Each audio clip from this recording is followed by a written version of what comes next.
Hello everyone, welcome to GSF civil services classes YouTube channel. मेरा नाम अंजलि है। 71st PPSC prelims आप लोगों का फाइनली हो गया है एंड अभी तक आपने बहुत सारे मल्टीपल सोर्सेस को यूज़ करते हुए अपना स्कोर भी कैलकुलेट कर लिया होगा and now you are waiting कि अलग अलग एनालिसिस के अकॉर्डिंग कितना कट ऑफ जा रहा है and are you on the border या कट ऑफ आप क्रॉस कर रहे हैं, सेफ जोन में हैं या बिल्कुल कट ऑफ से बहुत पीछे हैं। तो ये सारा कनंड्रम चल रहा है, कन्फ्यूज़न आपके मन में चल रहा होगा। तो आप इस डिसीज़न को लेने में संकोच ले रहे हैं कि मुझे मेंस करना है कि नहीं करना है।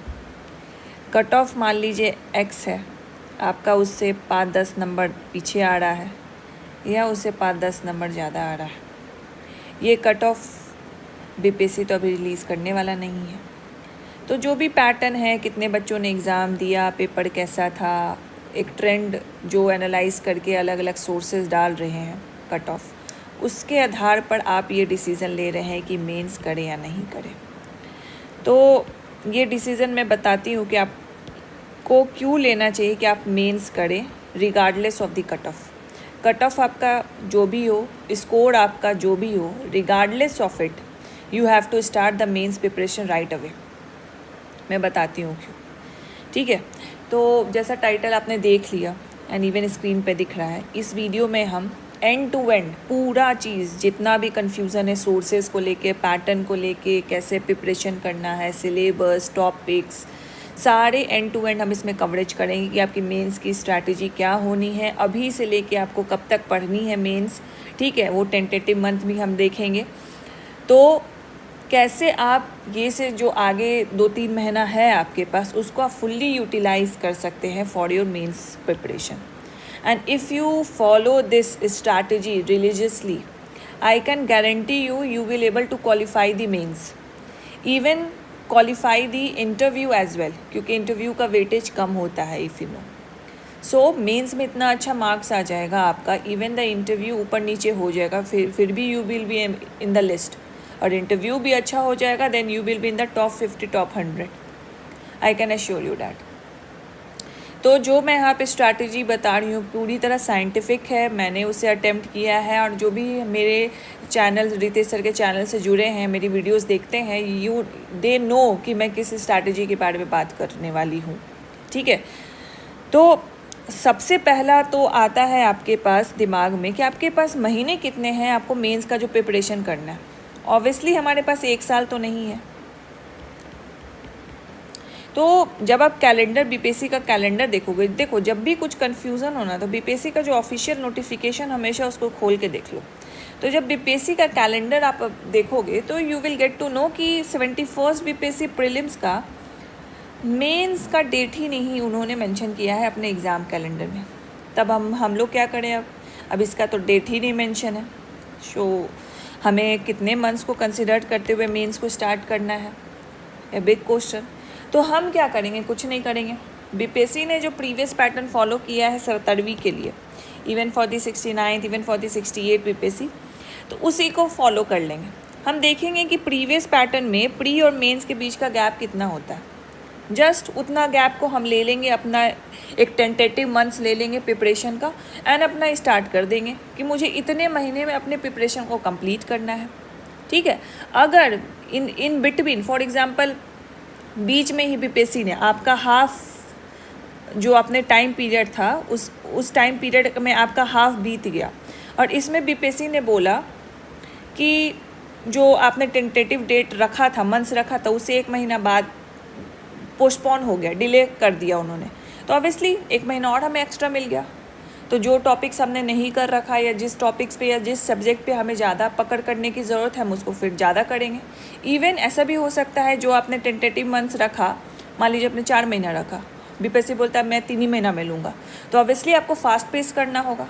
बट हम इंतज़ार में नहीं बैठेंगे ना कि बीपीएससी अब रिलीज़ करेगा फिर मैं स्टार्ट करूँगा, बीपीएससी अब प्रीलिम्स का रिजल्ट देगा तब मैं स्टार्ट करूँगा। राइट अवे स्टार्ट करना है आपको। तो ऑब्वियसली जब 70th बीपीएससी प्रीलिम्स जो हुआ था, ये जनवरी 2025 में हुआ था। और जो इसका मेंस हुआ था वो हुआ था अप्रैल 2025 में। तो ऑब्वियसली ये दोनों के बीच का जो गैप है वो 3 मंथ्स का है। जनवरी के लास्ट में हुआ था एंड जो अप्रैल के भी लास्ट में हुआ था, तो 3 यानी 3.5 मंथ्स का है। तो एक टेंटेटिव डेट हमें मिल गया, टेंटेटिव मंथ मिल गया कि 3 मंथ्स का गैप होगा। एंड ऑब्वियसली सितंबर में एग्ज़ाम हुआ, 13 सितंबर को एग्ज़ाम हुआ है। 3 मंथ का आप गैप ले लो तो दिसंबर, मिड दिसंबर तक आपके पास है। यू कैन +-10 डेज 1 वीक आगे पीछे, ठीक है। तो ये आपका होना चाहिए। अब आपकी तैयारी आपको कब से स्टार्ट कर देनी चाहिए? जब आप ये वीडियो देख रहे हैं, इसके नेक्स्ट डे से मैं बोल दूँगी या उसी दिन से बोलूँगी स्टार्ट कर दीजिए राइट अवे।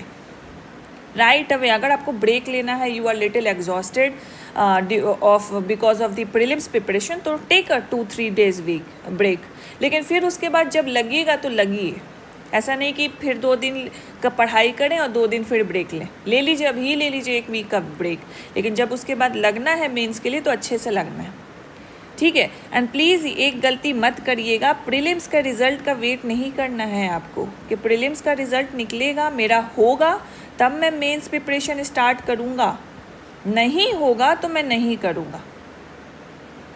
अब आप सोचो कि जो बीपीएससी का जो एग्ज़ाम का जो कैलेंडर का साइकिल है, जो साइकिल है बीपीएससी ने बनाया है, वो तो 1 साल का है। अतुल प्रसाद सर जब आए थे तो उन्होंने एक फिक्स साइकिल रख दिया था कि सितंबर अगस्त के टाइम पे प्रीलिम्स होगा और यही साइकिल कंटिन्यू होगा। तो ऑब्वियसली इधर से 2-3 महीने में you don't have any other civil services exam और बीपीएससी का एग्ज़ाम टू फोकस ऑन। तो why don't we utilise this 2-3 months for our mains preparation. Even जो हमारा जो स्कोर आ रहा है, आपका जो स्कोर आ रहा है वो उतना अच्छा नहीं आ रहा, तो अगर आप ये मेंस प्रिपरेशन कर ही लोगे, इससे कुछ नुकसान है क्या? बिल्कुल नहीं, ये नुकसान है। It will definitely help you in the next attempt. अगर आपको लग रहा है कि इस अटेम्प्ट में आपका नहीं होगा, if you have some other priorities, इसमें आपको लग रहा है कि नहीं होने वाला है ना, आप दूसरे एग्ज़ाम भी इन बिटवीन देना चाह रहे हो, कोई एग्ज़ाम है, देन यू कैन कंसिडर कि हाँ मैं उसका पढ़ाई कर लूँ। लेकिन आप लग रहा है कि इसमें होना ही है, अगर नहीं भी हो रहा है and you don't have any other exams in between, तो please invest these 2-3 months for your mains preparation. Mains एक बार अच्छे से कर लो। जो फंडामेंटल नॉलेज है ना मेंस का, वो सेम रहता है, just we have to put a pinch of current affairs every time. Fundamental knowledge आपका सेम रहेगा, बस उसमें करंट अफेयर्स हमें डालते जाना है, ठीक है। जब फंडामेंटल राइट्स पढ़ोगे तो फंडामेंटल राइट्स पता है आर्टिकल 19 ही रहेगा, ठीक है, आर्टिकल 20 रहेगा, आर्टिकल 21 ही रहेगा, वो चेंज नहीं होने वाला है। Just we have to add नया कुछ जजमेंट आ गया, नया कुछ एग्जाम्पल आ गया, उसको करना है। Even if you read history, जो क्विट इंडिया मूवमेंट है उसका कॉन्टेक्स्ट सेम ही रहेगा, ठीक है। हिस्ट्री तो पूरा ही स्टैटिक हो गया। जियो इको में भी for example if you read agriculture, तो एग्रीकल्चर का जो बेसिक है वो सेम ही रहेगा, just you have to add the current affairs. Economic survey का बजट का डेटा उसमें ऐड करते जाओगे, या कुछ स्कीम्स बिहार गवर्नमेंट और गवर्नमेंट ऑफ इंडिया ला रही है उसको ऐड करते जाओगे। लेकिन जो मेन क्रक्स है, जो मेन फंडामेंटल है, वो तो सेम रहेगा। तो why don't we utilise 2-3 months to prepare for mains regardless of what my result gonna be in prelims result. अब प्रीलिम्स रिजल्ट तो फिर आ ही जाएगा, इसको यूटिलाइज़ करना है, ठीक है। तो पहला टेक अवे तो आप इस वीडियो से लीजिए कि आप जब ये वीडियो देख रहे हैं आज से स्टार्ट कीजिए या कल से आपको स्टार्ट कर देना है।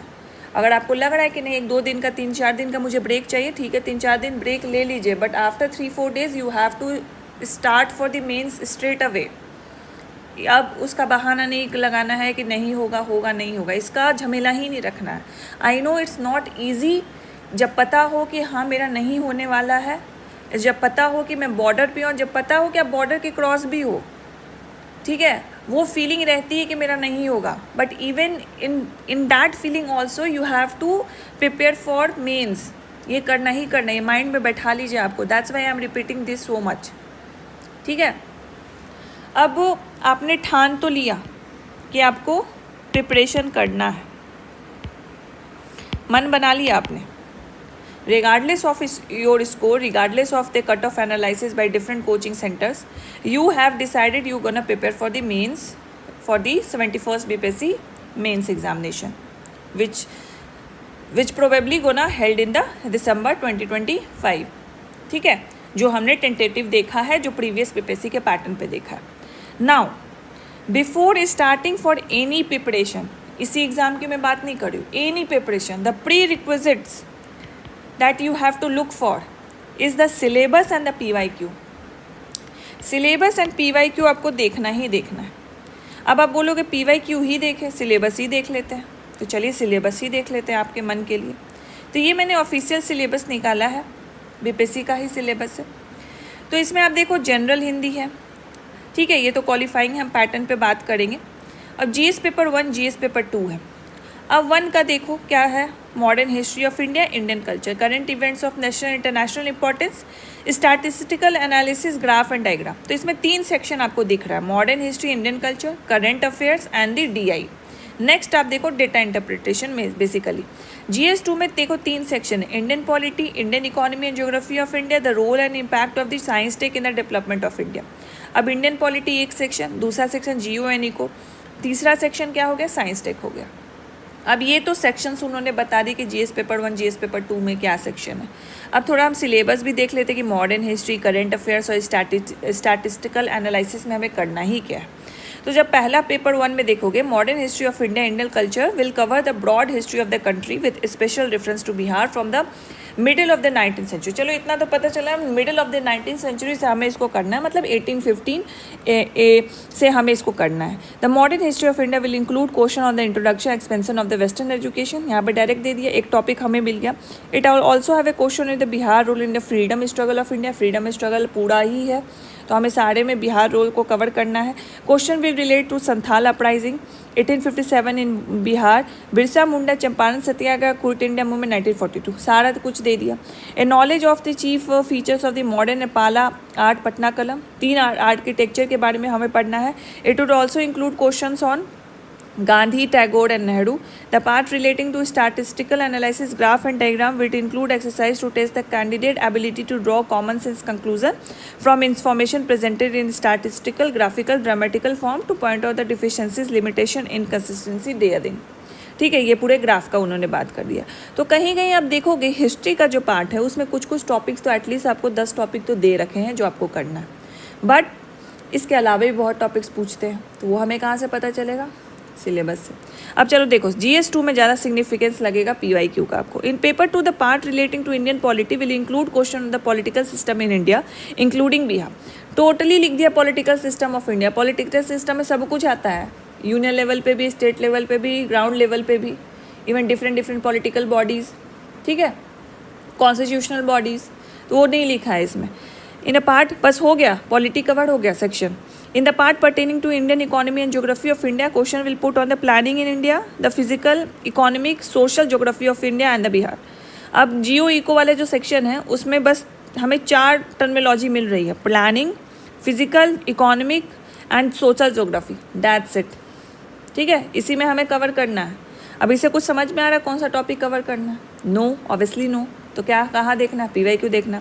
इन the third part relating to the role and impact of the science tech in the development of India, question will be asked to test the candidate awareness of the role and impact of the science tech in India. Bihar emphasis will be applied on the applied aspect. अब दोनों चीज़ को repeat कर दिया है, role and the impact of the science tech in the development of India and the Bihar also. ठीक है, तो GS 2 तो टोटली वेग है, GS 1 भी वेग है. हिस्ट्री के 10 टॉपिक्स को उस बीपीएससी ने क्या किया है, स्पेसिफिकली बता दिया है. बाकी करेंट अफेयर्स भी वेग ही है. ठीक है, अब यहाँ से आपको क्लियर हो गया होगा why I am emphasising on the use of the PYQ. मैं PYQ पे क्यों एम्फेसिस कर रही हूँ, क्योंकि PYQ देखना है. ठीक है, आपको एक टॉपिक पता चला, फॉर एग्जाम्पल फ्रीडम स्ट्रगल था ना एक टॉपिक. अब फ्रीडम स्ट्रगल पे देखोगे, अलग अलग फ्रीडम स्ट्रगल पूछ रखे, नॉन कॉपरेशन पूछ रखा है, सिविल डिसोबीडियंस पूछ रखा है, होम रूल लीग पूछ रखा है, होम रूल मूवमेंट पूछ रखा है.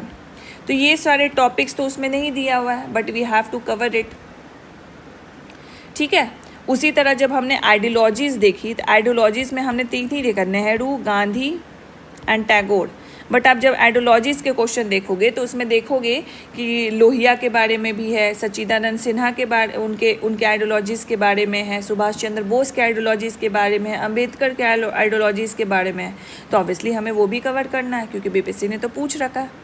तो यहाँ पे क्या रोल सिग्निफाइज करता है कि सिलेबस से हमें कुछ नहीं पता चला, ऑब्वियसली कुछ नहीं पता चला, बट एक मेंस के पेपर का पैटर्न जरूर पता चला है, सेक्शन 1, सेक्शन 2, सेक्शन 3 दोनों में, GS 1 एंड GS 2 में।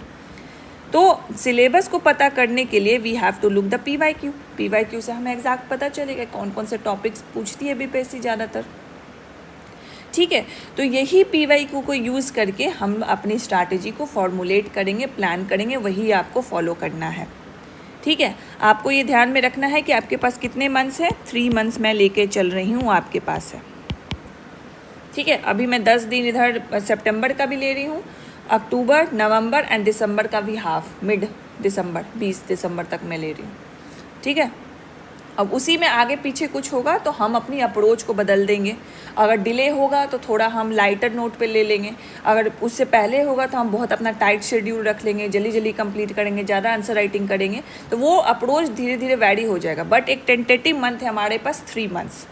चलिए अब एक बार थोड़ा सा मेंस के पैटर्न को समझ लेते हैं, मेंस एग्ज़ाम का जो पैटर्न होता है, जिससे ज़्यादा आपको क्लियर होगा मैं आगे जो बात करूँगी। तो mains, many of you know कि मेंस एग्जामिनेशन में क्या होता है। तो ऑब्वियसली ये सब्जेक्टिव है, इसमें आप एक्चुअली आपको टिक आउट नहीं करना, MCQ अटेम्प्ट नहीं करना है। Basically you have to write the answers to the questions which has been asked in the examination. ठीक है, तो इसमें क्या होगा, इसमें टोटल आपके 5 पेपर्स होंगे, 5 पेपर होंगे। अब इस 5 पेपर को 2 पार्ट में डिवाइड कर दो। एक तो है जो आपका स्कोरिंग है, मतलब रैंक्स एंड फाइनल सिलेक्शन में ये स्कोर आपका काम देगा। दूसरा आपका क्वालिफाइंग है, बस आपको इसको क्वालिफाइंग करना है।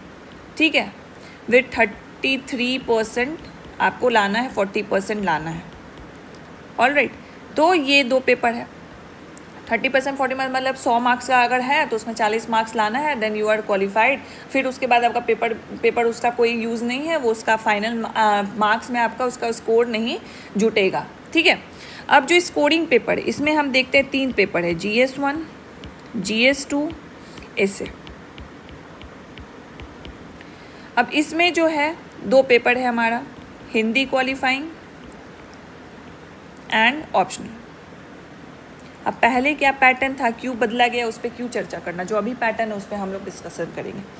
तो Hindi qualifying and optional, Hindi qualifying आपका 300 मार्क्स का होगा, ऑप्शनल भी आपका 100 मार्क्स का होगा। ठीक है, हिंदी क्वालिफाइंग भी 300, आई थिंक हिंदी क्वालिफाइंग आपका 100 मार्क्स का होता है, आई एम नॉट, हाँ या सॉरी, हिंदी क्वालिफाइंग भी आपका 100 मार्क्स का होगा। ठीक है, ये 3 आवर्स का पेपर होता है और ये 2 घंटे का पेपर होता है ऑप्शनल। ऑप्शनल में एक अच्छी चीज़ है कि इसमें नो नेगेटिव मार्किंग नहीं होती है। ऑप्शनल की लिस्ट आपको सिलेबस में मिल जाएगी। ठीक है, वहाँ से आप अपने मनपसंद, अपने इंटरेस्ट के अकॉर्डिंग आप ऑप्शनल का सब्जेक्ट चूज़ कर सकते हो। अब हम आते हैं जो मेन पार्ट है मेंस का। तो मेंस का तीनों पेपर 300 मार्क्स का होता है। तो टोटल जो मेंस का स्कोर हो गया आपका 900 मार्क्स हो गया। ठीक है, तो GS पेपर 1 की बात करें, GS paper 1 general studies paper 1, तो इसमें 3 सेक्शन हमने देखा। हिस्ट्री हमने अभी सिलेबस में देखा था, current affairs and DI। Alright, इसमें शॉर्ट क्वेश्चन रहेंगे, शॉर्ट क्वेश्चन में 5 शॉर्ट क्वेश्चन रख लो आप, 2 लॉन्ग क्वेश्चन रहेंगे। उसी तरह 5 शॉर्ट क्वेश्चन करेंट अफेयर्स में, 2 लॉन्ग क्वेश्चन। एंड DI में कितने क्वेश्चन रहेंगे आपके, 2 DI के क्वेश्चन रहेंगे। तो ये आपका टोटल फॉर्मेट है। अब इसको जोड़ लो, 7, 7, 2, टोटल आपके 16 क्वेश्चन हो गए इसमें GS पेपर 1 में। और इसका जो टाइम है कितना है, 3 घंटे, 3 आवर्स। अब GS पेपर 2 में आते हैं। GS पेपर 2 अगेन 3 सेक्शन है, polity, GO and eco, science tech. अभी हमने सिलेबस में देखा। इसमें भी 5 शॉर्ट क्वेश्चन रहेंगे, 2 लॉन्ग रहेंगे। इसमें भी 5 शॉर्ट क्वेश्चन रहेंगे, 2 लॉन्ग रहेंगे। इसमें 5 शॉर्ट क्वेश्चन रहेंगे और एक ही लॉन्ग क्वेश्चन रहेगा। तो कितना हो गया? 7 7 6, टोटल 20 क्वेश्चंस। कितने मार्क्स, कितना टाइम है? 3 आवर्स एंड अगेन 300 मार्क्स। इसमें भी 300 मार्क्स। मार्किंग पैटर्न में अगर बताऊं तो शॉर्ट क्वेश्चन का जो 5 का कॉम्बिनेशन है वो भी 38 मार्कर का है। एक लॉन्ग क्वेश्चन 38 मार्कर का है। डीआई का सेक्शन में जो 2 क्वेश्चन है वो 36 मार्क्स का ईच है। उसी तरह इसमें भी GS2 में 5 लॉन्ग शॉर्ट क्वेश्चन का कंबाइंड 38 मार्क्स है। इसमें वो चेंज करते हैं, मान ली किसी को 7 मार्क्स का, कोई 8 मार्क्स का, ठीक है। And 2 long question again 38 marks का ईच है। बस साइंस टेक में 5 शॉर्ट क्वेश्चन 36 ही मार्क्स का है एंड 1 लॉन्ग क्वेश्चन भी 36 मार्क्स का, ठीक है। अब सबको काउंट करोगे तो हर एक पेपर 300 मार्क्स का होगा। अब नेक्स्ट आते हैं जो नया पेपर इंक्लूड हुआ था 68 BPSC में ऑनवर्ड्स, इसके ऑनवर्ड्स, वो था एसे का पेपर। एसे के पेपर में ये भी 3 आवर का ही है, 3 घंटे का टाइमिंग है इसका और 300 ही मार्क्स है। इसमें क्या है, इसमें भी 3 सेक्शन है। अब 3 सेक्शन है, एसे का पेपर है, तो तीनों में ही आपको क्या करना है? एसे ही लिखना है। ये वाला जो एसे है वो बिहारी इडियम्स पे है और ये दोनों एसे इट कैन वैरी, ये जो स्टैटिक टॉपिक्स होते हैं उस पे भी हो सकता है और फिलोसफिकल भी हो सकता है। आप ये पैटर्न बहुत मतलब क्लोजली इसको फॉलो करोगे। 68 BPSC में फिलोसफिकल ही पूछा, 1-2 टॉपिक बस दे दिया स्टैटिक, वरना फिलोसफिकल था। 69th में पूरा स्टैटिक दे दिया, 70वीं में भी पूरा स्टैटिक दे दिया। So it depends upon the BPSC itself कि स्टैटिक टॉपिक देंगे या फिलोसफिकल टॉपिक देंगे। बट सेक्शन 3 जो है वो बिहार ईडीएम से ही रिलेटेड रहेगा। हर एक सेक्शन में आपको ऑप्शन दिए जाएंगे, 4 एसे के ऑप्शंस आपको दिए जाएंगे, उसमें से आपको एक टॉपिक पे एसे लिखना है, ठीक है। और हर एक सेक्शन 100 मार्क्स का होगा, तो तीनों को मिलाओगे तो 300 मार्क्स आपके टोटल एसे का पेपर हो गए। तो ये टोटल तीनों पेपर को मिलाओगे तो टोटल मार्क्स आपका 900 हो गया। इंटरव्यू आपका होता है 120 मार्क्स का, ठीक है। तो 1020 मार्क्स का आपका टोटल फाइनल सिलेक्शन स्कोर है, मैक्सिमम स्कोर।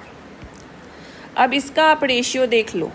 मेंस का में आपकी पकड़ अच्छी रहेगी, even if you got like 60% marks, 55% marks, तो आप तो टॉप 10 में आ जाओगे,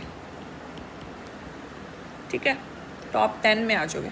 और इन दोनों को कंबाइन करके 50 और 55% ले आओगे तब भी टॉप 10 में आओगे, नहीं तो टॉप 20 में तो आ ही जाओगे। तो यहाँ पे देख लो मेंस का वेटेज कहाँ कितना है। मैंने इतना कैलकुलेशन इसीलिए किया just to show you the mains weightage. That's why I am telling you कि 2-3 महीना है, whatever your score is, just prepare for mains. If it is not gonna help in this means then it will definitely gonna help you in the next attempt, ठीक है, all right। तो हमें उस approach के साथ जाना ही नहीं है कि मेरा इस बार नहीं होगा, मेरा होगा ही होगा। We don't have to wait for the prelims result announcement, हमें स्ट्रेट अवे स्टार्ट कर देनी ही है। तो I hope you are clear with the mains examination pattern. हमने ये डील कर लिया, यू नो कि कितने घंटे का होगा, कितने मार्क्स का होगा, क्या सेक्शन है, क्या सब्जेक्ट है, everything is clear, right. Subject discuss कर लिया, मेंस का टोटल मार्क्स डिस्कस कर लिया, नंबर ऑफ क्वेश्चंस भी हमने डिस्कस कर लिए। अब बेसिकली हमें जो सिलेबस है उससे तो कुछ नहीं पता चला। अब हमें करना क्या पड़ेगा, आपको मैंने जो मंथली प्लान आप लोगों के लिए बनाया है, तो सबसे पहले मेंस का प्रिपरेशन स्टार्ट करने से पहले what I want you to do कि हर एक टॉपिक का, मान लीजिए GS1 से आप स्टार्ट कर रहे हैं, तो GS1 में हिस्ट्री का 10 ईयर्स का यहाँ से ले लीजिए 56 to 59 BPSC ऑनवर्ड्स ले लीजिए, 2 70वीं BPSC मेंस, इसके सारे क्वेश्चन को एनालाइज करना है and make a topic list. Topic list बनाइए। जब आप ये टॉपिक लिस्ट बनाएंगे you have a handful of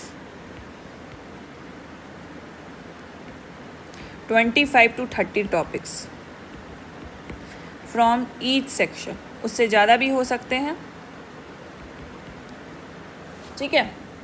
अब ये टॉपिक लिस्ट बनाने में कैसे आप बनाओगे? तो basically when you open the 56 to 59 BPSC का जो पेपर था, हाँ, तो उसमें मान लो क्वेश्चन पूछा गया है एग्रीकल्चर पे, तो पहला टॉपिक लिखोगे एग्रीकल्चर।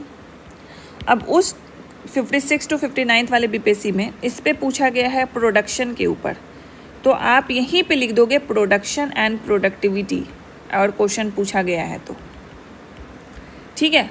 अब फिर आप नेक्स्ट बीपीएससी में जाते हो 60 to 62 बीपीएससी में, तो इसमें एग्रीकल्चर इसमें भी पूछा गया है, लेकिन थीम टॉपिक तो सेम है लेकिन थीम अलग कर दिया। इसमें बिहार का बैकवर्डनेस पूछ दिया। तो what you will do, you will don't make a second topic कि एग्रीकल्चर में बैकवर्डनेस, जस्ट राइट अ सब टॉपिक। ये टॉपिक हो गया, ये डायमेंशंस हो गए या सब टॉपिक्स हो गए।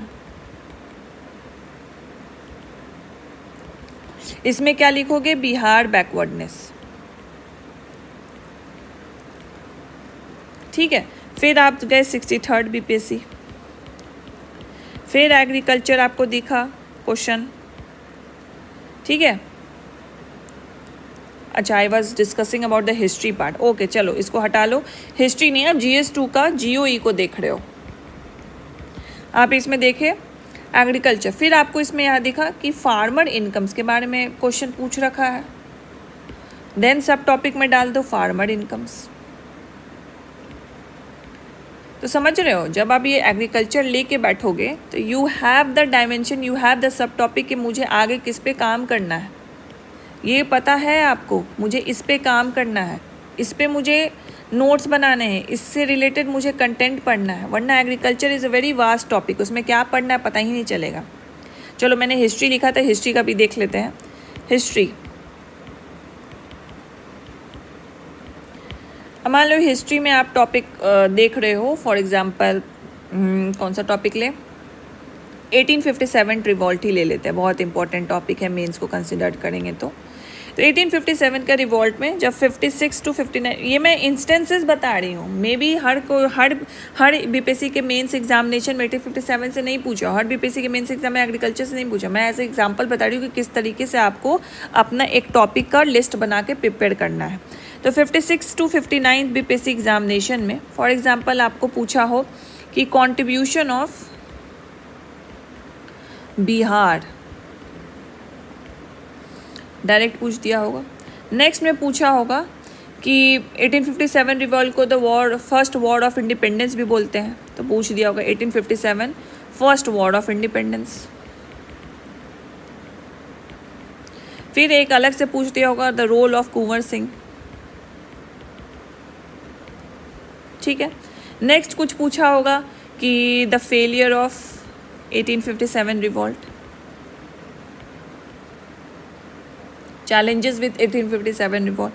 तो ये सारा टॉपिक आपको मिल गया जब लास्ट 10 ईयर्स का आप बीपीएससी के PYQ को एनालाइज करोगे।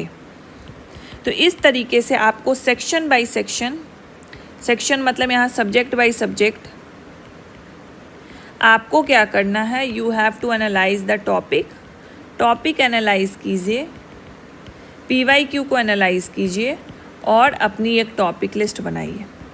And this topic list will give you the direction to prepare for your mains. Give you the direction to prepare for your mains examination. ठीक है, तो कैसे हमें अपना टॉपिक बनाना है, I hope this is clear for you. Topic wise coverage of syllabus, and yes it is very limited when we compare it to the prelims. The mains of the BPSC is very limited. The topics which are being asked in the BPSC mains are very limited, and बहुत easily आपका ये covered हो जाएगा, and it is, yes, it is less dynamic than the prelims. प्रेम से तो अथाड़ हो जाता है ना करंट अफेयर्स का, बट यहाँ पे करंट अफेयर्स भी आप मेंस का देखोगे तो वो भी बहुत हाईलाइटेड, मोस्ट हाईलाइटेड टॉपिक्स को उठाते हैं, न्यूज़ को उठाते हैं, उसको पूछते हैं. But to be on the safe side we will cover all the relevant current affairs topic. जो हाईलाइटेड नहीं भी है हम उसको भी कवर करेंगे, ठीक है, और उसको आपको भी कवर करना है. अब चलिए नेक्स्ट आते हैं. नोट्स मेकिंग बहुत इंपॉर्टेंट रोल है.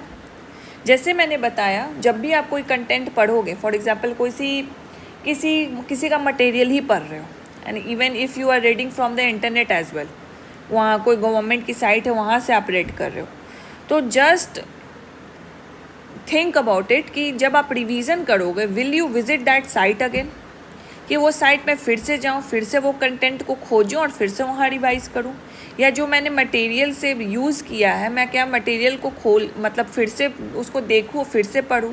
बिकॉज मटेरियल में आपको 100 वर्ड मिलेंगे, just giving you a reference. उसमें से आपको काट छाट के you have to write like 40 to 45 words in your notes, and this is in your own handwriting as well as in your own statement.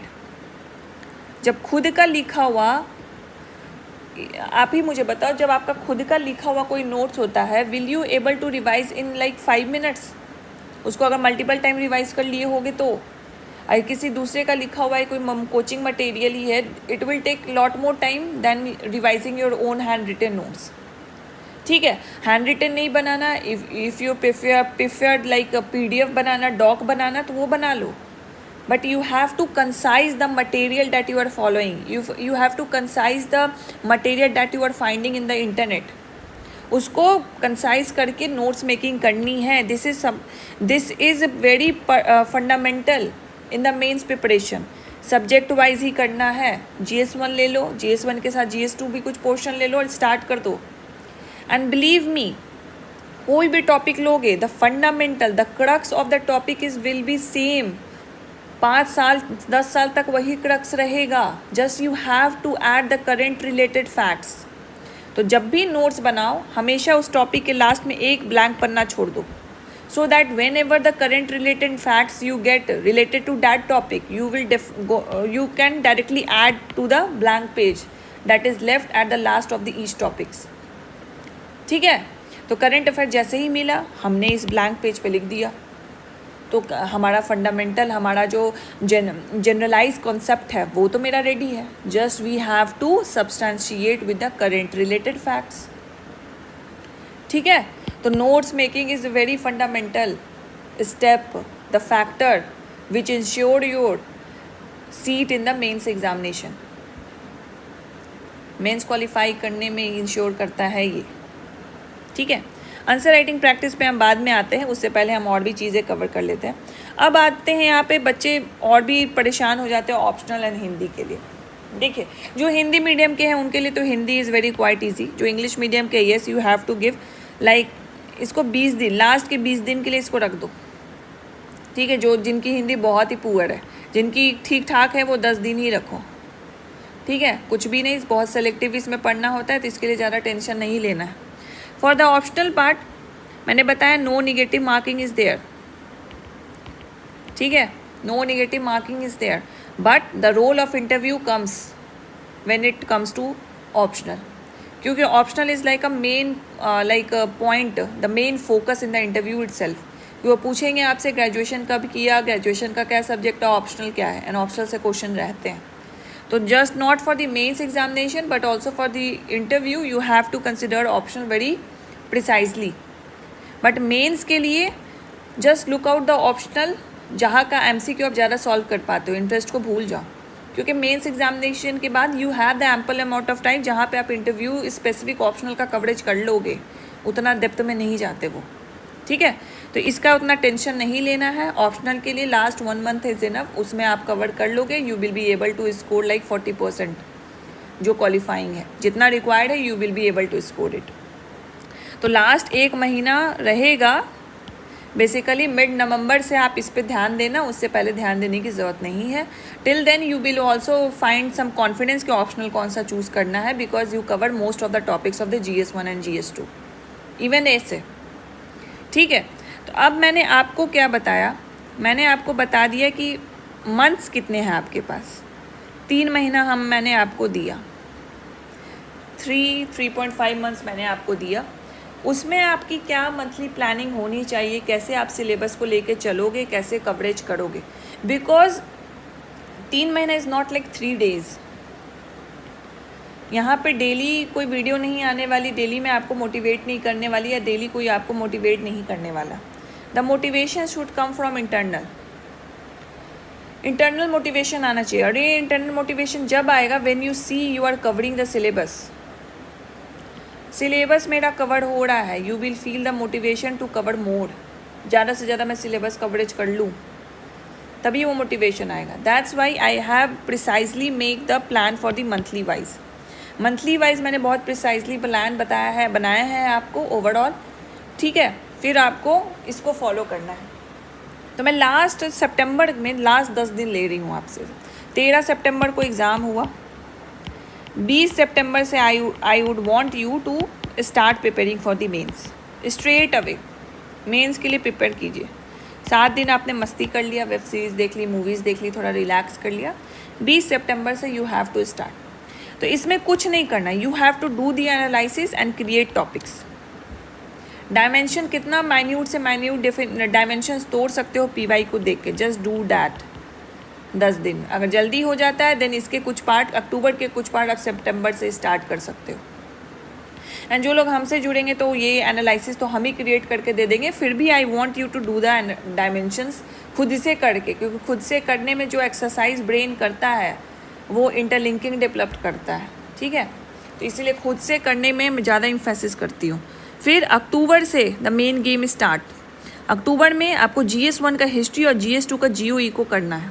Current affairs हम बाद में करेंगे। जियो इको में बहुत सारे ऐसे टॉपिक है जिससे रिलेटेड करंट अफेयर्स आते रहते हैं, इसीलिए हम करंट अफेयर्स को नवंबर में स्टार्ट करेंगे। तो GS1 में हिस्ट्री आपको करना है। हिस्ट्री के लिए क्या, आपके टॉपिक वाइज लिस्ट आपने तैयार कर लिया सितंबर में। उसी टॉपिक वाइज लिस्ट को हर टू डू लिस्ट में 1-2 टॉपिक को डेली लेके चलना है और उसका नोट्स मेकिंग करते जाना है। उसी तरह GS2 में you have the topic list, उस टॉपिक लिस्ट से रिलेटेड कंटेंट पढ़ना है।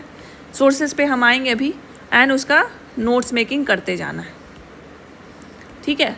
अक्टूबर में आपको ये दोनों फिनिश कर देना है and you have like 31 days, ठीक है। इसमें आएगा आपका दिवाली, छठ सब आ जाएगा, तो उसमें 5 दिन घटा दो, तो आपके पास तब भी 26 दिन है, 25 दिन है, ठीक है। दिवाली में 1 दिन घटा दो, चलो 2 दिन घटा दो, छठ में 3 दिन घटा दो, खड़ना से लेके जो 2 छठ का मेन डे होता है उसको भी घटा दो, तो 5 दिन आप घटा दो। बाकी यू हैव लाइक 25 डेज। इस 25 डेज में you have to cover history and geo को एटलीस्ट 90% हो जाना चाहिए। 10% आप यहाँ मैनेज कर लोगे, लेकिन उससे ज़्यादा कमी हो जाएगी then it will difficult to cover in this November. अब नवंबर में हमें CA करना है, करंट अफेयर्स करना है, पॉलिटी करना है, ऐसे करना है। ऐसे हमें स्टार्ट कर देना है। क्यों? क्योंकि अपने जियो इको से ऐसे को लिखने के लिए you must have the general studies knowledge, and जो बेसिक जो मेन जनरल स्टडीज़ नॉलेज आपको इको एंड जियो से ही आता है। पॉलिटी तो आप साथ साथ कर रहे हो, पॉलिटी से आप डाल सकते हो। Even current affairs you have read in the prelims as well. तो कुछ इंपॉर्टेंट रिपोर्ट, कुछ इंपॉर्टेंट इंडेक्सेस, कुछ पर्सनालिटी के नाम, नोबेल प्राइज विनर्स, उनके आप तो फैक्ट्स डाल ही सकते हो ना ऐसे में। But the polity section, the political dimension, उतना कुछ हमें कॉन्स्टिट्यूशन वगैरह उतना नहीं डालना होता है, बट कुछ कुछ एग्जाम्पल है, कुछ कुछ आर्टिकल है, कुछ कुछ जजमेंट है which can like add a value to your essay. लेकिन the main game played by here is the geo and eco portion. Geo and eco portion का बहुत इंपॉर्टेंट हो जाता है एसे में part. The dimensions are build by the geo and eco portions जो essay में contribute करता है। So after completing the history and the geo-eco, you have to start the current affairs, polity and simultaneously the essay. essay में ज़्यादा topic नहीं है। What you can do कि ज़्यादा से ज़्यादा लाइक 15 टॉपिक आप स्टैटिक पोर्शन से कर सकते हो, 10-12 प्रैक्टिस आप कर सकते हो फिलोसफिकल से, एंड 20 के वही 15-20 के आसपास आप बिहार इडियम्स कर दो। That will be sufficient for the essay। तो टोटल आपका 1 महीना में 1 टॉपिक डेली ले लो, 30 टॉपिक 35 टॉपिक से will be sufficient for your एसे, ठीक है। अब जो दिसंबर का लास्ट टाइम बचा उसमें साइंस डे के बहुत ही कम टॉपिक्स है, वो कर लेने हैं, जो ऐसे बच्चा है वो कर लेना है। एंड DI अब स्टार्ट कर देना है दिसंबर से, ठीक है, DI अब स्टार्ट कर देना है आपको दिसंबर से। अब इसमें मैंने तो बता दिया प्लान, अब आप बोलोगे कि सोर्स हमें क्या फॉलो करने चाहिए इसके लिए। तो सोर्स देखो, मेंस का ना कोई आपको इतना, टू बी ऑनेस्ट, ऐसा कोई मटेरियल आपको नहीं मिलेगा जिससे आपको लगेगा कि wow this will be my universal source. कहीं ना कहीं कुछ ना कुछ कमी ज़रूर रहेगी, ठीक है, बट वी विल ट्राई, जो भी हम लोग मेंस मेंटरशिप में देंगे, कि पूरा ऑथेंटिक, पूरा होलिस्टिक दें। ऑथेंटिक तो रहेगी, क्योंकि हम जो रिपोर्ट्स और डेटा भी डालते वो सोर्सेज डालते उसमें, लेकिन उसके साथ हम चाहते हैं कि होलिस्टिक दें। जनरलाइज पॉइंट्स के साथ, जो फंडामेंटल पॉइंट्स है उसके साथ आपका डेटा होना ज़रूरी है। एंड जो स्ट्रक्चरिंग हो वो वैसी हो कि मेंस के जो डिमांड है उसको एड्रेस कर सके, ठीक है। तो सोर्सेज में first you have to remember the internet is the universal source for the mains preparation. बस इसको यूज़ करना आना चाहिए, ठीक है। तो GS 1 में, हिस्ट्री में, इंटरनेट सब में डाल दो आप। स्पेक्ट्रम और बिहार स्पेशल का कोई बुक फॉलो कर लो। बिहार स्पेशल की बिहार एट ग्लांस की नॉलेज पब्लिकेशन की बुक आई थी, मेरी ही आई थी, तो उसमें आप बिहार स्पेशल के जो मेंस स्पेसिफिक कंटेंट है बहुत अच्छे हैं, you can definitely look at it. या जो भी आपको कन्वेंशनल बुक्स फॉलो करना है बिहार स्पेशल का, वो आप कर सकते हो। करंट अफेयर्स के लिए कोई भी मैगजीन फॉलो कर लो, I would recommend the Vision magazine, ठीक है। वैसे हम करंट अफेयर्स के लिए आपको मेंस के नोट्स भी देंगे। DI के लिए you have to read the PYQ आपको करना है DI के लिए। DI से PYQ से आपको सारे टॉपिक्स मिल जाएंगे कि कौन कौन से टॉपिक्स मुझे DI में कवर करने हैं, ठीक है। सारे डेटा इंटरप्रिटेशन के टॉपिक आपको PYQ से मिल जाएंगे। और PYQ जब कर लोगे तो इसके अलावा मुझे नहीं लगता कुछ करने की ज़रूरत है। PYQ में वो सारे डायमेंशंस पता चल जाते हैं कि किस तरीके से हर एक ग्राफ में कैसे कैसे क्वेश्चन को रोटेट कर सकता है, मॉडिफाई कर सकता है, तो उसी से ये कवर हो जाएगा आपका, ठीक है। अब हम GS 2 में आते हैं। GS 2 में पॉलिटी में ऑब्वियसली लक्ष्मीकांत, जजमेंट की अलग से कंपाइलेशन हम जो आपको देंगे ही है, वैसे आप कोई बुक फॉलो करते हैं तो वहाँ से ले लीजिएगा। ये दोनों आपको बहुत हेल्प करेगा। साथ साथ आपको इंटरनेट का लेना ही है, कुछ करंट रिलेटेड जो न्यूज़ है तो आपको करंट अफेयर जो आप फॉलो करोगे उससे वो कवर होगा। GU को में इकोनॉमिक सर्वे और बजट डेटा के लिए, डेटा और फैक्ट्स के लिए, साथ साथ यहाँ पे इंटरनेट बहुत मेजर रोल प्ले करेगा आपका कोई भी टॉपिक को कवर करने के लिए।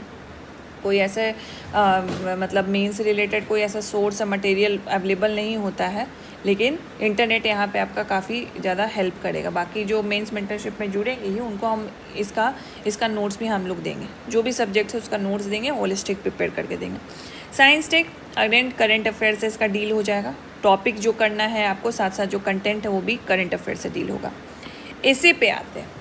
ऐसे पे थोड़ा सा ब्रीफ लेने के लिए, थोड़ी सी अंडरस्टैंडिंग लेने के लिए कि एक ऐसे को लिखते कैसे हैं, तो फंडामेंटल्स ऑफ ऐसे करके एक बुक आती है, तो उसको एक बार गो थ्रू ज़रूर कर लें। बहुत अंडरस्टैंडिंग मिल जाएगी कि ऐसे को हमें लिखना कैसे है, उसका इंट्रो कैसा होना चाहिए, उसका बॉडी कैसा होना चाहिए, कंक्लूज़न कैसा होना चाहिए, बहुत आपको मिलेगा आइडिया उसमें से लिखने का, क्या कौन कौन टाइप्स के इंट्रो हो सकते हैं, कौन कौन टाइप्स के बॉडी हो सकते हैं, किस तरीके से हम कंक्लूड कर सकते हैं, ठीक है। फिर हमें टॉपिक सेग्रीगेशन पे बैठ जाना है कि जो मैंने बताया आपको कि स्टैटिक टॉपिक हो गया, फिलोसफिकल हो गया, एंड जो बिहार ईडियम्स के टॉपिक हो गए, तो 10 आप इससे रख लो, 15 रख लो, चलो इससे भी आप 10 रख लो और इससे 15 रख लो, ठीक है। तो टोटल आपके कितने हो गए, 40 टॉपिक्स हो गए आपके। तो ये 40 टॉपिक्स आई वुड से कि इसका ड्राफ्ट जरूर प्रिपेयर कर लेना आपको। ड्राफ्ट इन द सेंस कि इंट्रो आप किस तरीके से स्टार्ट करोगे तो उसके 2-3 टाइप आप लिख लो। बॉडी में किस तरीके से डायमेंशंस को कवर करोगे, तो डायमेंशंस में जो भी आपको फैक्ट्स लिखने हैं, कोटेशन लिखना है, एनेक्डोट्स लिखना है, वो लिख लो। कोई डेटा लिखना है, रिपोर्ट लिखना है, करंट रिलेटेड कोई एग्जाम्पल्स लिखना है, तो वो उस ड्राफ्ट में लिख लो, सो डैट जब उस टॉपिक से रिलेटेड ऐसे आएगा you have the content in your mind, बस उसको स्टेटमेंट में आर्टिकुलेटेड वे में प्रेजेंट करना है। और वो कहाँ से आएगा, वो आएगा सेलेक्टेड की कॉपीज़ पढ़ने से। जितने हो सके। अभी तो आजकल बीपीएससी के सेलेक्टेड की कॉपीज़ भरी पड़ी है टेलीग्राम पे, तो वो उनकी कॉपीज़ पढ़ लो, यूपीएससी टॉपर्स की कॉपी पढ़ लो, तो वहाँ से पता चल जाएगा कि ऐसे को लिखते कैसे हैं। कंटेंट हमें ड्राफ्ट से हो गया, टॉपिक सेग्रीगेशन से जो आपने ड्राफ्ट प्रिपेयर किया, एंड सेलेक्टेड की कॉपी से you will get to know कि ऐसे को लिखना कैसे है, कैसे फ्लो को मेंटेन करना है, बॉडी से कंक्लूजन में कैसे जाना है, इंट्रो को बॉडी से कैसे लिंक करना है, इवन इंट्रो को कंक्लूजन से कैसे लिंक करना है। You will get to know from the selected copies. ये एक्सरसाइज आपको करनी है। What we are going to provide, हम लोग ड्राफ्ट आपको ज़रूर प्रोवाइड करेंगे। इसमें सब कुछ रहेगा, एनेक्डोट से लेके कोटेशन से लेके short story, current related examples. But जो प्रैक्टिस आपको सिलेक्टेड कॉपीज़ को पढ़ के करनी है वो आपको खुद ही करनी है, ये कोई भी नहीं करवाएगा आपको, ठीक है। And I would highly recommend कि ये बुक को एक बार पढ़ लेना, just to know, just to get and gist कि ऐसे को लिखते कैसे हैं, ठीक है। डीआई के लिए जैसे मैंने बोला, PYQ एंड द प्रैक्टिस, बस यही इसका की है। PYQ में जो भी है उसको एक बार प्रैक्टिस कर लो, and this is the key for your DI completion. तो ये हो गए बेसिक सोर्सेज जो आपको पढ़ने हैं मेंस के प्रिपरेशन के लिए। मैंने GS1, GS2, SA और DI के लिए तोड़ दिया है, ठीक है।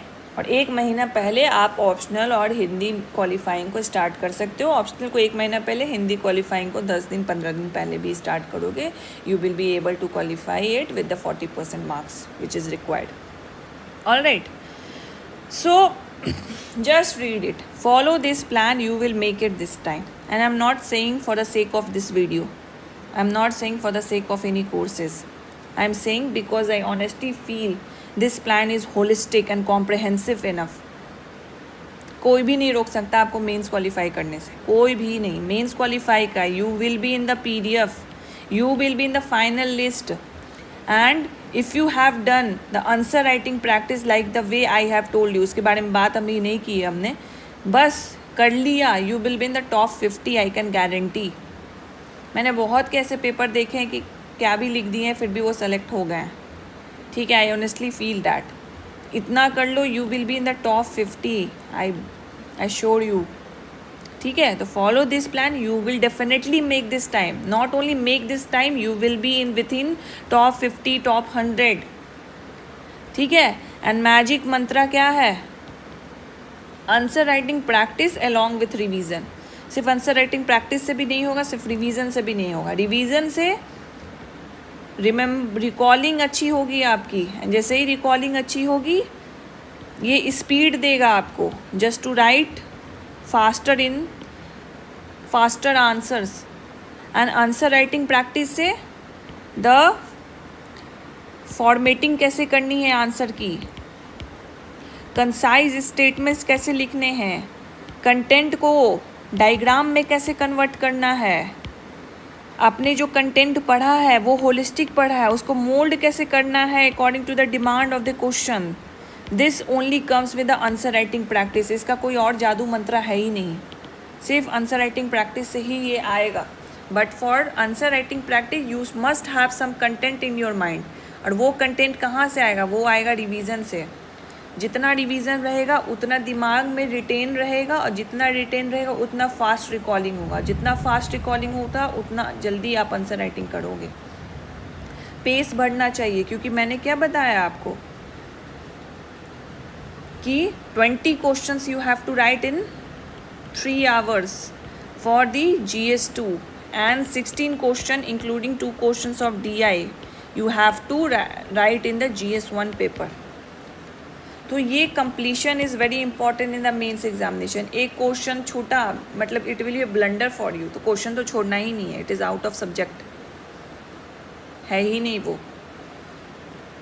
वो ऑप्शन ही नहीं है हमारे पास। तो क्वेश्चन तो सारे अटेम्प्ट करने हैं, but to attempt in a way so that maximum marks आप एक्वायर कर सको, तो उसके लिए answer writing practice is must है, मस्ट।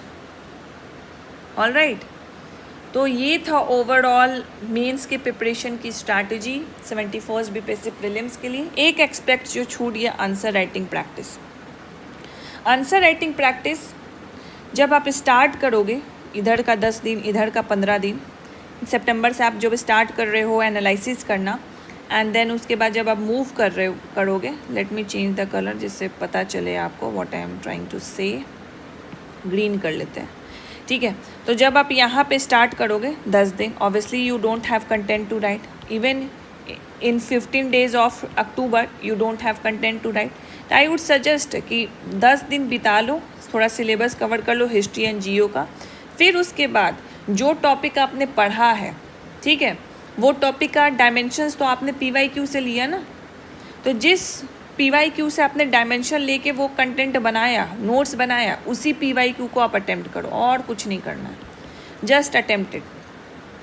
डेली एक क्वेश्चन लिखो, डेली एक क्वेश्चन लिखो जो आपने PYQ, जो आपने टॉपिक को कवर कर लिया है और वो PYQ में टैली कर रहा है, उसको क्वेश्चन लिखो and try to analyse will you be able to solve, मतलब सारा जो आपने कंटेंट लिखा है अपने नोट्स में उसको कर पा रहे हो उसमें। एंड ये पहले देखो कि जो कंटेंट आपने नोट्स में लिखा है क्या उसको आप आंसर राइटिंग में लिख पा रहे हो। अगर ये लिख पा रहे हो, ये अचीव करके, then move to the next step कि जो डिमांड है क्वेश्चन का उसको कर पा रहे हो कि नहीं कर पा रहे, ठीक है। तो ये आपका खुद का आंसर राइटिंग प्रैक्टिस होगा and I definitely suggest you to join any mains test series join करिएगा, because it give a pressure on you to write. यहाँ पे खुद से लिखने का कोई प्रेशर नहीं है, बट यहाँ पे pressure, you have invested your money in the mains test series, just you have to do the mains test series. उसमें sectional test, full length test जैसे वो ले रहे हैं, you have to give it. Feedbacks भी देखिए and उसमें जो रैंकिंग आपकी बनेगी it will boost your confidence. अगर कम आएगी then it you have to do extra to boost up your rank, फिर उससे आपका कॉन्फिडेंस बूस्ट होगा। तो you must join the mains test series जिसकी भी लेनी है आपको, ठीक है। तो आई होप मैंने जितना मैं ट्राई कर सकती थी कि पूरा होलिस्टिक कॉम्प्रहेंसिव बता सकूं कि मेंस प्रिपरेशन आपको कैसे करनी चाहिए, कब करनी चाहिए और क्या सोचना है, प्रीलिम्स का रिज़ल्ट का वेट करना है कि नहीं करना है, कितने महीने हैं आपके पास, कैसे हर महीने को तोड़ के आप सारे सब्जेक्ट को कवर कर सकते हो, यहाँ पे कंसिस्टेंसी कितनी मैटर करती है, ठीक है। मैंने सारे एक्सपेक्ट्स पे आप बात कर ली है। I hope this is clear. कोई भी डाउट हो you can ask me in the comment section. बाकी मैं टॉपिक वाइज लेके आपके लिए वीडियो भी ले आऊँगी कि GS1 को कैसे कवर करना है, GS1 में हिस्ट्री कैसे कवरना है, GS2 में GOE को कैसे कवर करना है। तो इसकी भी अलग अलग वीडियो आएगी जिससे आपको और भी ईजी हो जाएगा। वो टॉपिक एनालिसिस की मेहनत फिर भी मैं बोलूँगी आप करिएगा, जस्ट मैच विथ मी कि मैं जो बता रही हूँ और आपने जो टैली बनाया है क्या वो टैली कर रहा है कि नहीं कर रहा, ठीक है। अगर मेरे से कुछ आपको एक्स्ट्रा टॉपिक्स मिल जाए तो just right it down your in your list itself कि हाँ ये टॉपिक मेरे से छूट गया था, आप उसी में अपडेट कर लो, उसको भी आपको कवर करना है for the mains notes making, ठीक है। So this is all I have to cover for the 71st BPSC mains preparation strategy. बिना किसी रिजल्ट के वेट के, बिना किसी कट ऑफ वाला खेल खेलने के, कोई कन्फ्यूज़न नहीं है, बॉर्डर पे हैं, पीछे हैं, आगे हैं, just you have to start with the mains preparation straight away. फिर आने दो रिजल्ट, फिर देखना उसके बाद क्या करना है, बट मेंस प्रिपरेशन आपको स्टार्ट कर देनी है, प्रीलिम्स के रिजल्ट का वेट नहीं करना है। अगर मान लो इधर स्टार्ट नहीं की, 1-1.5 महीना वेस्ट कर दिया, तब प्रीलिम्स का रिजल्ट आया, सोचो कितना बुरा लगेगा कि काश मैं ये 1.5 महीना मेहनत कर लेता तो मेरा मेंस हो जाता। यू विल रिग्रेट, इसीलिए रिग्रेट करने से अच्छा है do the hard work. Alright, so this is all I have to say for this video. Thank you so much for watching.